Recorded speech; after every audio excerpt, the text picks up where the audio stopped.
बिस्मिल्लाहिर्रहमानिर्रहीम।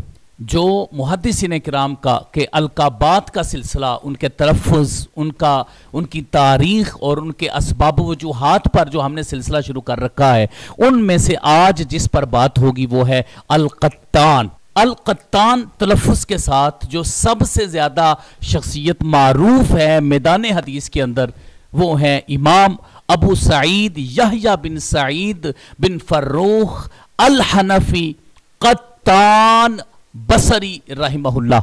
इमाम यहया बिन सईद बसरी रहमहुल्लाह, जिनके साथ अल-क़त्तान का लफ्ज़ लिखा जाता है, उनकी विलादत है वो 120 हिजरी को बसरा के अंदर है और उनका विसाल 198 हिजरी को बसरा के अंदर है, और आप बसरा के मुहद्दिसीन में आपका शुमार होता है। इमाम यहया बिन सईद क़त्तान का हदीस पाक के अंदर बहुत बड़ा नाम है। बड़े बड़े आइमा किराम ने आपकी हदीस को अपनी अपनी कुतुब के अंदर बयान किया, रिवायत किया है, आपसे रिवायात ली हैं। इमाम बुखारी रहमहुल्लाह, इमाम मुस्लिम रहमहुल्लाह, इमाम नसाई, तिरमिज़ी, अबू दाऊद, इब्न माजा, इमाम अहमद बिन हम्बल और इमाम तहावी रहमहुल्लाह जैसी शख्सियात ने आपकी असानीद के साथ रिवायात को लिया है। इसका मतलब है कि ज़ख़ीरा हदीस के अंदर इमाम यहया बिन सईद अल-क़त्तान का एक बहुत बड़ा नाम है, और मैदान हदीस के अंदर आप किबार मुहद्दिसीन किराम में आपका शुमार होता है। इमाम यहया बिन सईद अल-क़त्तान का ये जो लक़ब है अल-क़त्तान, इसकी निस्बत आपकी तरफ क्यों की जाती है, क्या वजह है? तो सबसे पहले बात याद रखिएगा कि हमने इसके तलफ़्फ़ुज़ का समझना है, फिर उसके बाद इसका सबब और उसकी वजह हमने दरियाफ्त करनी है।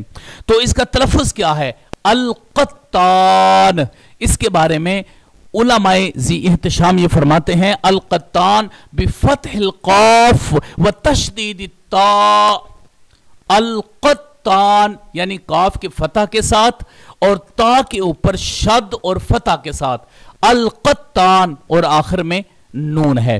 तो इस एतबार से जो ता है, ता के ऊपर शद पड़ी जाएगी, अल-क़त्तान, तो नाम होगा इस तरह यहया बिन सईद बिन फर्रुख अल-क़त्तान रहमहुल्लाह।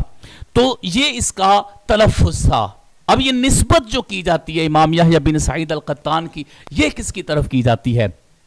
तो अल-क़त्तान की जो निस्बत है ये असल में अल-क़त्तान क़ुतन से है, और क़ुतन का माना होता है रुई या कपास, जिसको कहते हैं हम, जहां से रुई निकलती है।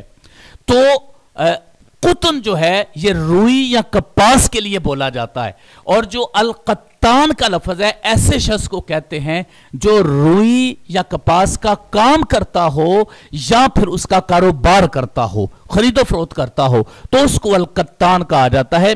इसी तरफ ही आपकी निस्बत है। बाद ने कहा कि आपके ख़ानदान वाले ऐसा कारोबार किया करते थे, और यह बात कहते थे कि आप भी इस तरह का कारोबार किया करते थे, आपका भी ताल्लुक उन्हीं के साथ था, जिसकी वजह से अल-क़त्तान की निस्बत आपके साथ जोड़ी गई है।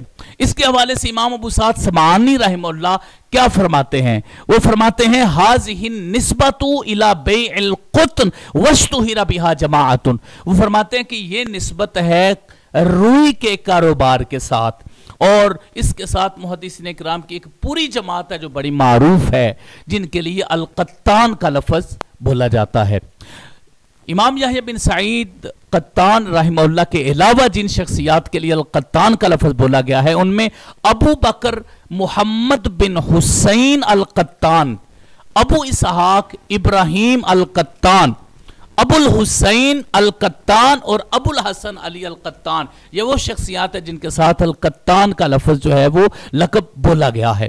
तो ये था अल-क़त्तान की वजह कि किस वजह से अल-क़त्तान कहा जाता है, और ये था इसका इराब जो एक मारूफ मुहद्दिस इमाम यहया बिन सईद बिन फर्रुख अल-क़त्तान रहमहुल्लाह अल-बसरी रहमहुल्लाह के साथ बोला गया है। अल्लाह रब्बुल इज़्ज़त इन हस्तियों का साया हमारे सरों पर सलामत फरमाए, और हमें भी हदीस पाक की खिदमत की तौफीक़ात नसीब फरमाए। आमीन या रब्बल आलमीन। व सल्लल्लाहु अलैहि